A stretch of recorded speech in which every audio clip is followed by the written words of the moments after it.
What's up, everybody? Time for our next lesson. We are in lesson 8, Pascal's law. Okay, so if you are looking, okay, pretty close to the end. Okay, we're going to be looking at a lot of pressure today. So Pascal's law we're going to do, and then I'll have some questions for you to do. It's kind of like a quiz. Okay, and then one lesson. We won't be doing the culminating task online, and then we'll have the unit test, which we will do online. Okay, so we're really close to finishing this unit. Okay, and then if we do get to go back, we'll come back and do the culminating task and add to it. Okay, so lots of slides should be done. All right, if they're not done, then it looks like you got some work to do. Okay, so turn to this slide, slide 8. Okay, Pascal's law. Not a lot of work here for you to do. Okay, we're going to talk about atmospheric pressure and water pressure. You should already be able to describe Pascal's laws from our last lesson. You should probably have a diagram that either you could find online or you could draw yourself based on what I described. Okay, and yeah, so you'll notice that Pascal's law calculations doesn't have a slide after it. Okay, that will be done on Socrative. Okay, that'll be done online. Okay, so here we go. Go to this one and take some notes. It's time to take some notes. So let me just get rid of that. Here we go. Okay, again, looking at volume, temperature, pressure. Okay, so pressure is the force applied to the unit of a surface area. Okay, you know about pressure, right? If someone pokes you, right, that's a light pressure, whereas that's a hard pressure. Okay, so you know all about pressure. Okay? It's how hard, the force. Okay, remember we were measuring force with our spring scales and different things earlier in the unit. Okay, so how much area is applied, or how much force is applied to an area. Okay, now this amount of force is enough on this small area to hurt. Okay, if I was to apply that force to a bigger surface area, well, we're going to look at that in this lesson. Okay, so some devices are designed to increase pressure. Okay, so for example, a thumbtack. Okay, a thumbtack, really tiny point on it. Grab this. I should have brought a thumbtack. Okay, so this is a paper clip. Let's go that way. There we go. And a thumbtack, the surface area is about that. It's tiny. Okay, but what you use a thumbtack for is to put into a corkboard, and it holds things onto the corkboard. Okay, so it's applying pressure in a tiny surface area. Okay, and that increases pressure. Some devices are designed to decrease pressure. Okay, so as soon as I say it, you'll understand what I'm talking about. Okay, snowshoes. Okay, if you were to step in some really deep snow, you sink. You go through it. Okay, now you know this on the yard. When there's snow out there, your foot goes down. Okay, and then snow gets into your shoe. Or for some of you that wear your slides to school in the middle of winter outside, you get snow on your foot. Okay, on your socks that you're wearing with your slides. It's weird. So people who live in places where there's really deep snow, like this deep, can't afford to take a step and go all the way to the bottom and crunch all the snow and then lift their foot up and then crunch all the way. So what they have to do is decrease the amount of pressure that they're putting onto the surface area or on the surface of that snow. So they design snowshoes as a way to increase the surface area that the pressure is being placed under, and that allows someone to hover on top of snow. Okay? Now, we will look at that mathematically on how that works. All right? So your comparisons here is a tiny, tiny little pin, okay, of a thumbtack. Okay? Compared to a massive snowshoe that is designed to widen the space and decrease the pressure on the snow. Okay? So people wear snowshoes to distribute their, wow, there's a typo. Nobody look. Their weight. Sweet. There you go.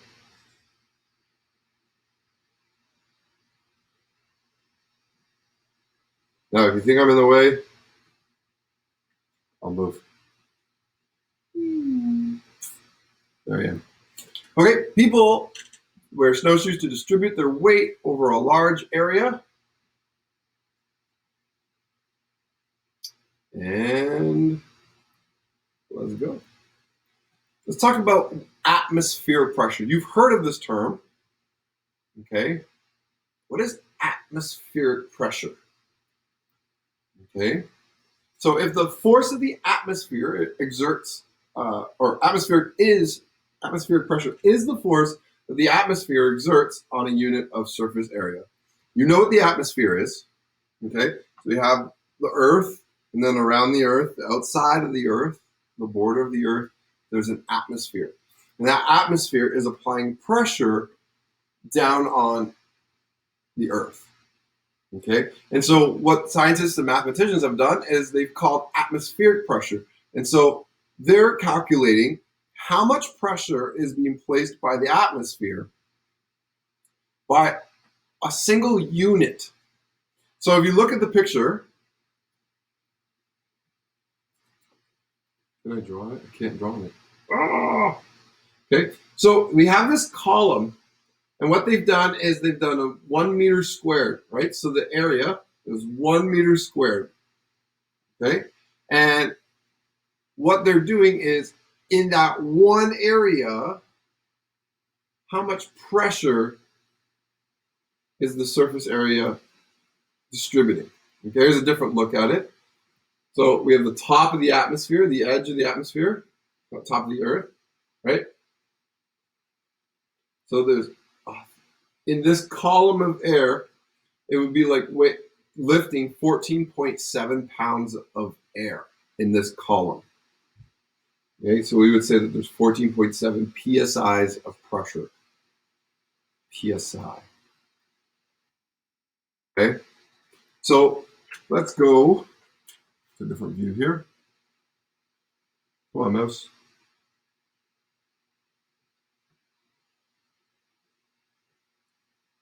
Okay, so if I take Everly's cubes, okay, I take this guy, and if this guy is supposed to lift and hold 1 cube, okay, let's say that was 1 pound. Okay, he should be able to carry 1 pound, and look at that, he can. Oh boy. Okay.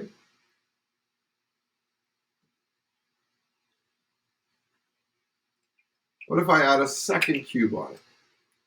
How heavy would that be? Let me know in the chat. How heavy would that be? Okay, 2 pounds. Okay, he's carrying 2 pounds in this column. Okay, now if I double it, 4 pounds. Is this making sense? 5 pounds. 6, 7, 8, 9, 10, 11, 12, 13, 14, 15. Okay, so here's my man, and he's carrying 50. I forgot what I just said. All right. 1, 2, 3, 4, 5, 6, 7, 8, 9, 10, 11, 12, 13, 14. 15 pounds. These are a little bit see-through. Okay, you keep adding. Whoa, the green ones are disappearing. I wonder why that's happening.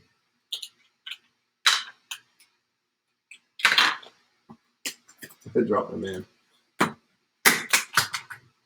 My tower just completely crumbled.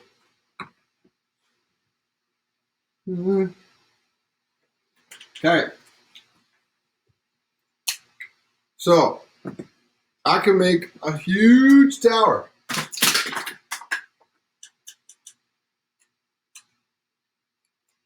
Maybe not so big. The problem when you use kids' toys, they don't have moves. Always as reliable.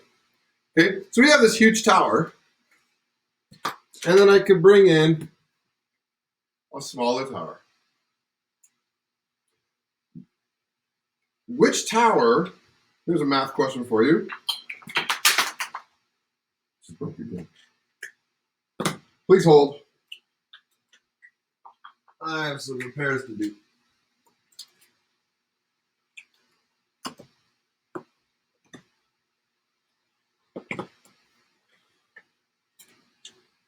There you go. Which tower, kids' toys, would be heavier? They're all, each block weighs 1 pound. This has 1, 2, 3, 4, 5, 6, 7, 8, 9, 10, 11, 12, 13, 14, 15 blocks in it.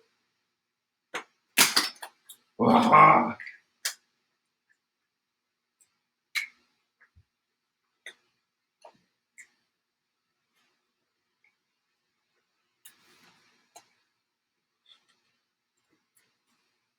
All right, I'm done counting it.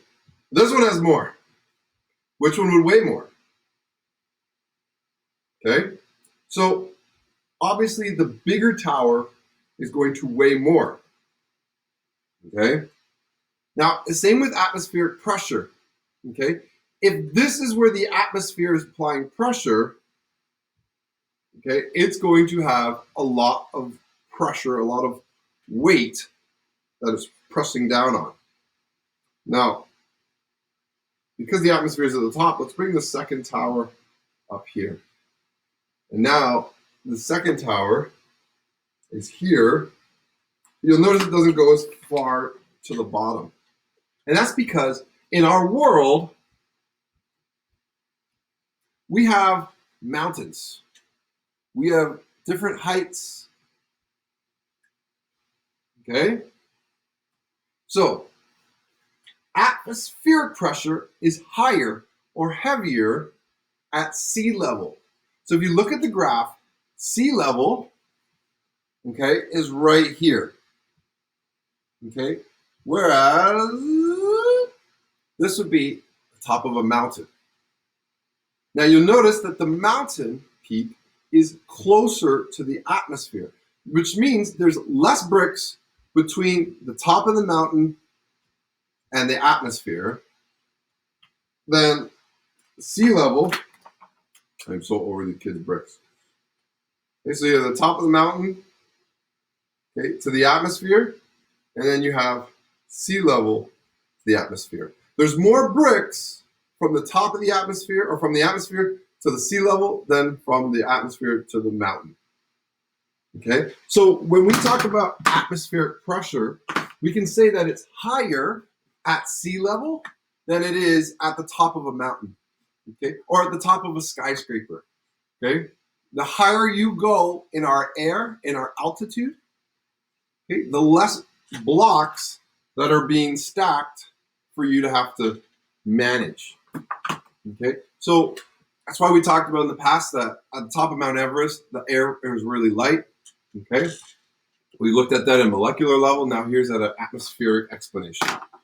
Okay, so atmospheric pressure decreases as you move upwards because the column of air between you and the atmosphere becomes smaller and less to carry. Are we good? Let me know in the chat if you got it. Say, got it, got it, got it, got it. If you don't got it, say, I need a little bit of help explaining it, and I'll do my best in the chat to explain it a little bit better. or come see me at Guided and we'll walk through that a little bit more. Okay? Booyakasha.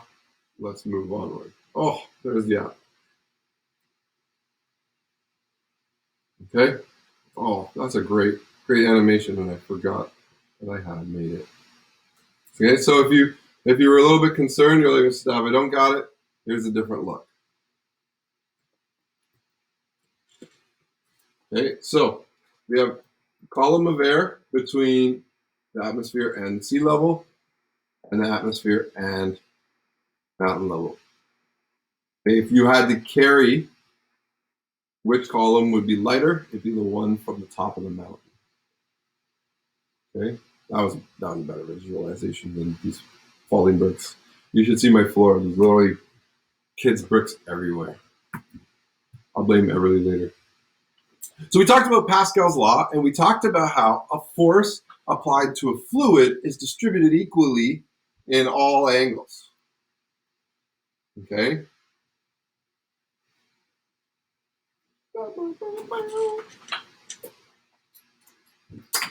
And in the last lesson,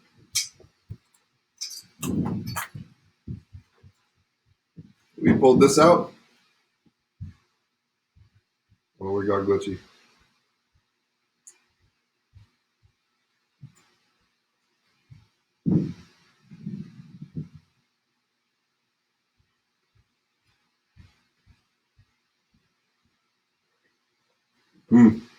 Why is it glitchy?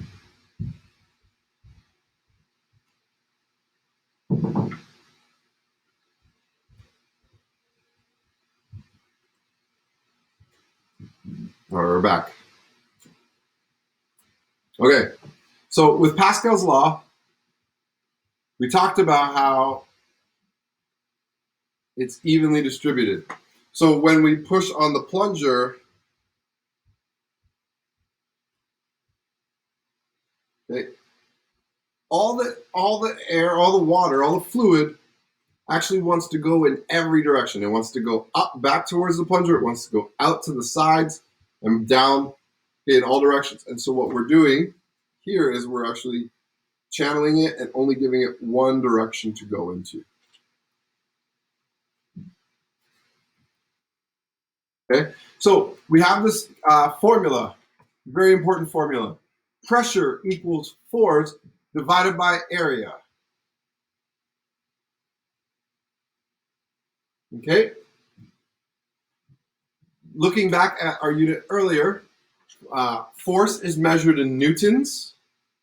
Okay, and you know that from all the spring scales, all the calculations we did in our last unit.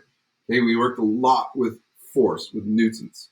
Okay, and area is going to be in meters squared. Get me out of the way. I'm always in the way.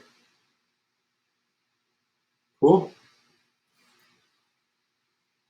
So make sure you get that down. I'm still in the way.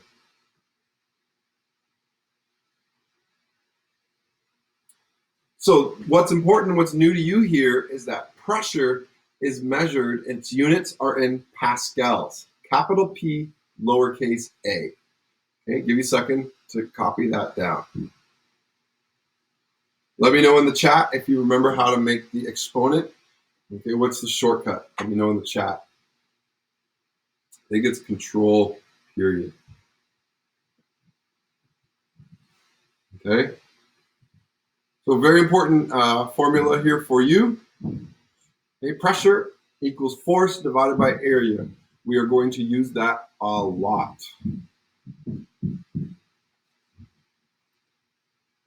Okay, 1 Pascal equals 1 Newton per meter squared. Okay, so if you have a look, Newton comes from here, meter squared comes from the denominator, okay, from area. Okay, so for every Newton per meter squared, for every one of those, it's 1 Pascal. Now, as you're sitting there and you're like confused out of your mind, again, this is one of those things. Just stick with me. You're learning it, and then as we see it in action, it'll make more sense. Okay?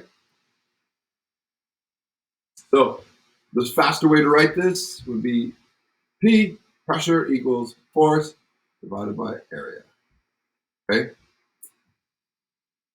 Now, sometimes I'm going to give you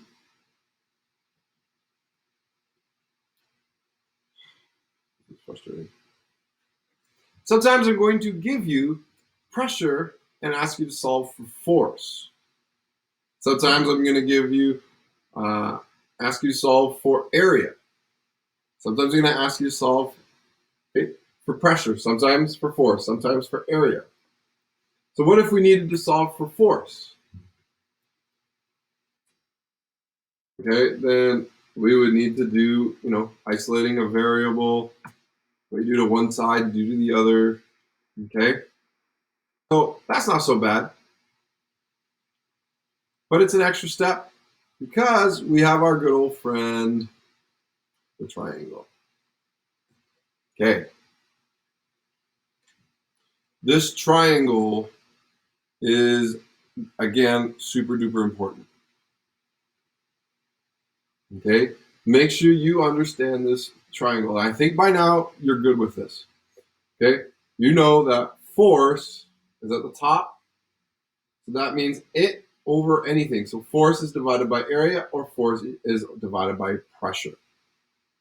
Okay. If you're trying to solve for force, then it's pressure times area, because these are side by side.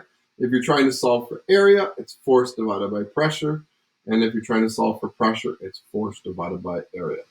Okay? They have a relationship. They're interconnected mathematically. Okay? So you can use two. You have to have two. Okay? You have to have two to be able to solve for the third one. Okay? So if I want area, I have to have pressure and force. If I want to solve for force, I have to have pressure and area. Okay, are we good with that? Okay, this slide is available for you to add to your unit binder. Okay, you will notice that it is not in your unit binder for you. Okay, so go to the Google Classroom and go get this slide. Okay, copy it, open it in Google Slides, copy it, and then paste it somewhere here. My recommendation is right here. This is where it'll be. Okay, Pascal's laws calculations. Paste it between these two slides. Okay, that's what I would recommend. Okay, obviously, if you want to put it here, doesn't matter to me. But let's pretend everyone puts it here. That way, if I ever refer to a slide number, okay, these slides will be messed up. Okay, so go get that slide. Maybe you want to do it now. Maybe you want to do it after the lesson. Okay, that is totally up to you. Okay, but this slide is going to come into play a ton. Okay, here we go.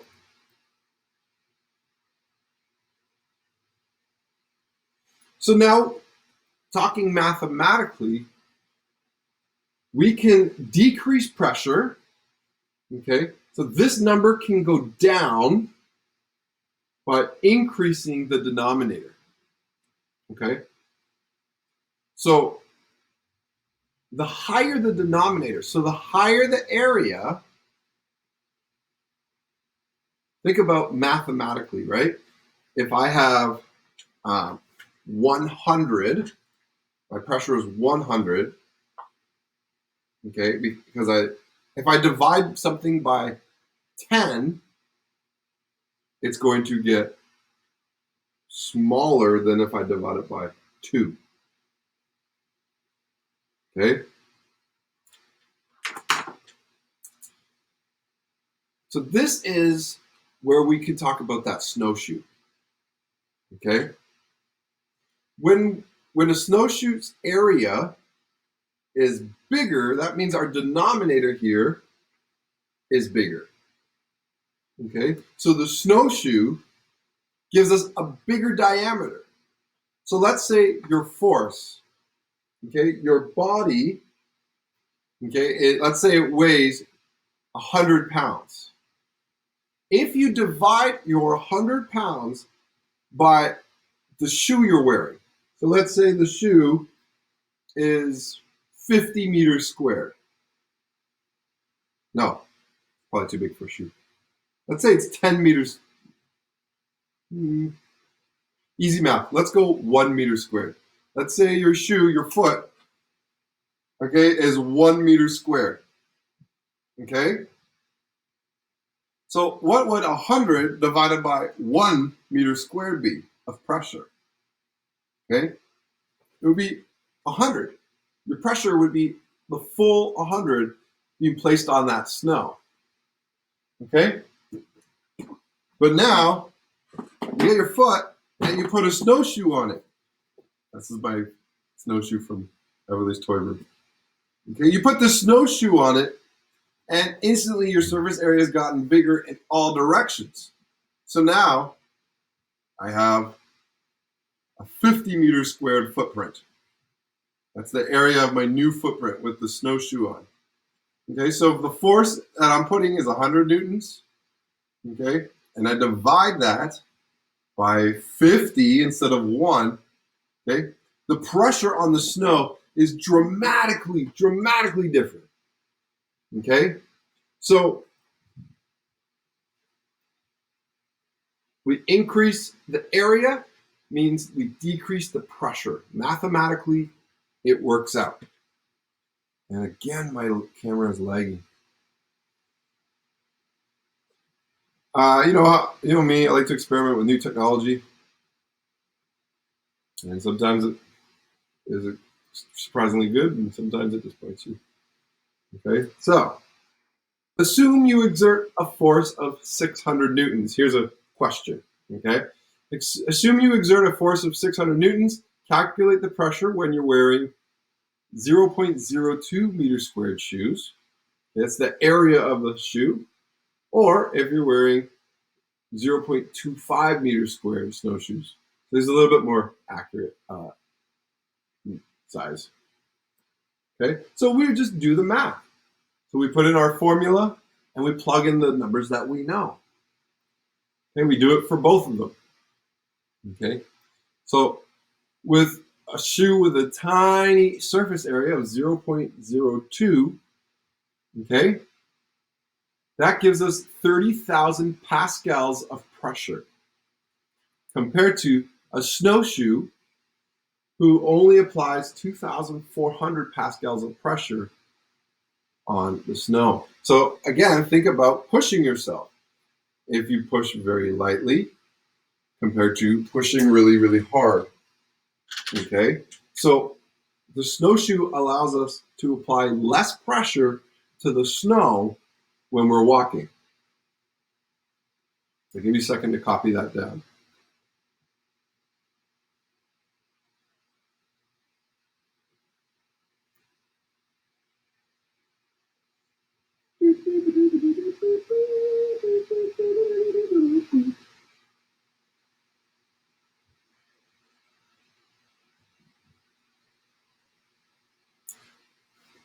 Now, if you've ever been at a wedding on a hot day, especially a day after maybe it rained a little bit,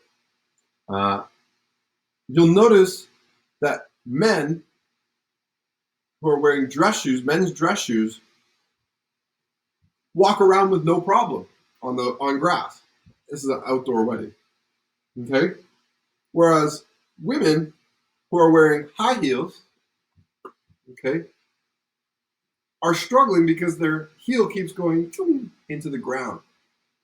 The reason why they go into the ground is this: it's pressure.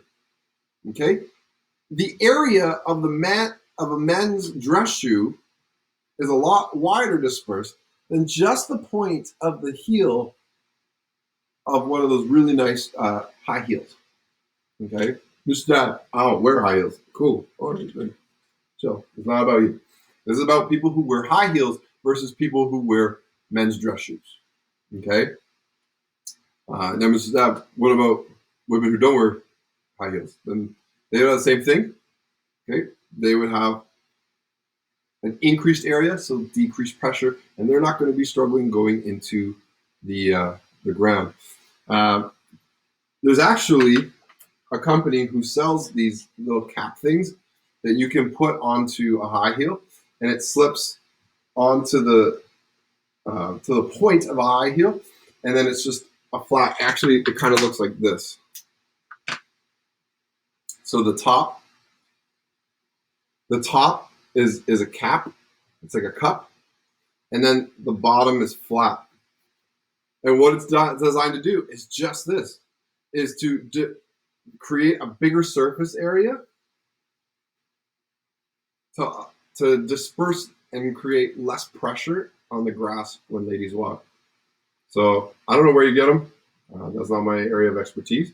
Okay, but in terms of do they work? They absolutely work. Okay, do they work as well as massive men's size 13 dress shoes?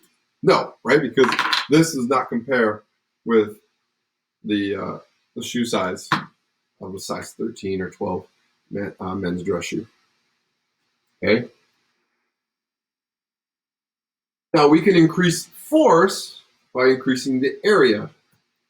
Okay, so again, mathematically, area goes up. Do I have an example here? Okay. Oh, okay. Now remember, if we were to find our triangle, if we're trying to calculate for force, then we need pressure and area. And this is a multiplication question. So if we multiply two numbers, the higher the area, then our force goes up. Mathematically, that should make sense. Okay, let's go look at some examples. Okay, if you exert a 1 Newton force on a 1 meter squared plunger, you will get 1 Pascal of pressure. Okay, assume it is connected to another plunger that is 5 meters squared, and calculate the force on the second plunger. Okay, so here we go. Force, looking at our triangle, we know that force equals pressure times area. Okay, so we're getting our numbers. So 1 Pascal of pressure. Okay, assume that it's connected to a plunger that is 5 meters squared. 5 meters squared, plugging it in. Okay, calculate the force on the second plunger. Okay, so what's 1 times 5? It's 5 newtons of force. Okay, so somebody asked, why are hydraulics force multipliers? Okay, because what we can do is we can increase the area on a plunger, and that would change the whole mathematical equation. Okay, so here we go. If we push piston A with less force, but we push it farther, then piston B rises with more force and doesn't go as far.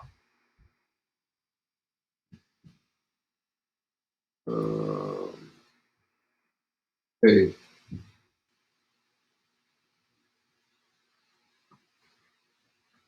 Where did my big and small plunger go?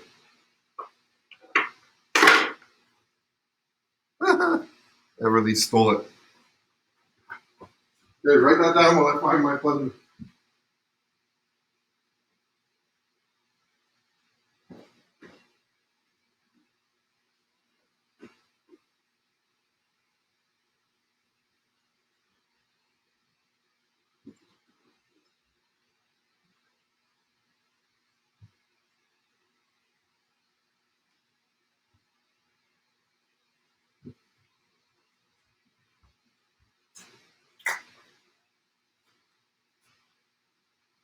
All right, so I wasn't able to find my big plunger. It's somewhere in the toy room. Toy area. Okay. But if I use a small plunger and a medium-sized plunger, and then a tiny plunger. Oh, this is not going to work. It's not designed for this tubing. There goes that example.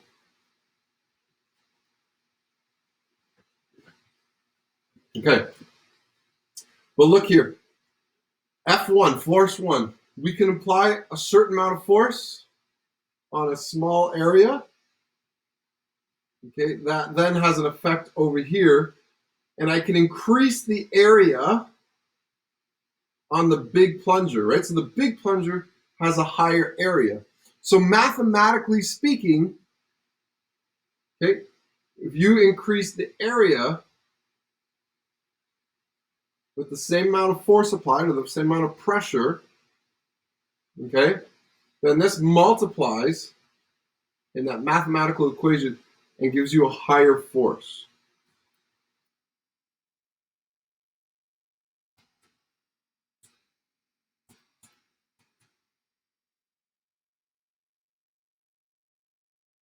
You have to come to guidance so I can do a better job of explaining this. Okay, so force equals pressure times area. So if we're able to use a bigger plunger, then there's a greater area in this math equation. And so the force on that bigger plunger as it goes up, okay, is higher. Okay, so this is all a mathematical relationship that you're going to have to kind of play around with. You're going to have to practice with. I'm going to post some questions online, and you're going to try them out. I'll send a text when those are ready to go. Okay.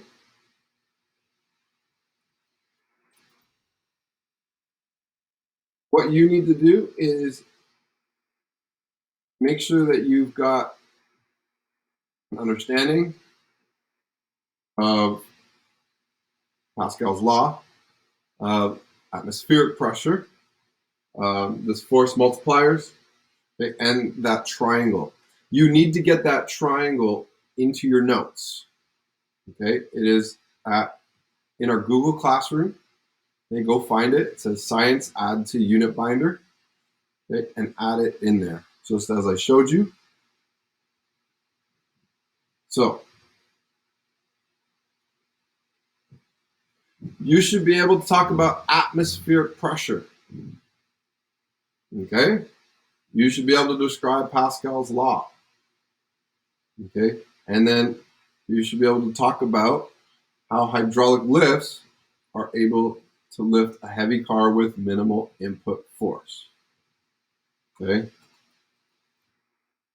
so this is a hydraulic lift. Okay, if you put this under the car, okay, let's get rid of my camera, it's way delayed.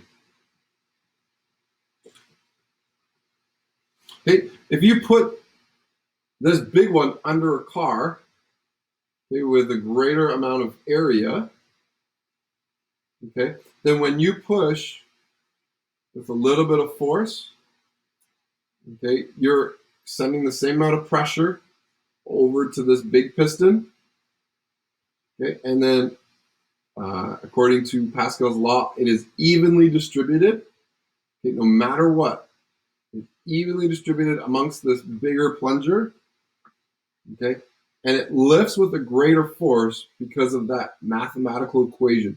If area is higher, okay, if you're multiplying something by 2, if this area was 2 meters squared, and we made this 10 meters squared, okay, and let's say you push with 5 pressures, 5 pascals.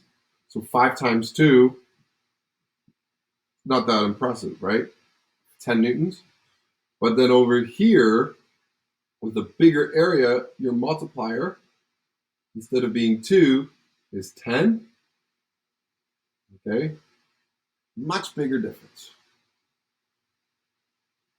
And therefore, simple human beings can lift things that are way above their ability levels using science and math.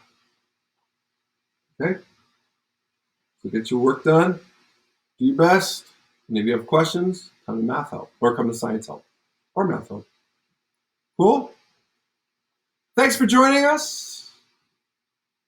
I'll see you at math help right after this. Okay, bit.ly/STAV online guided, or you can I'll see you on Wednesday, okay, on our next lesson. Cool. Toodles.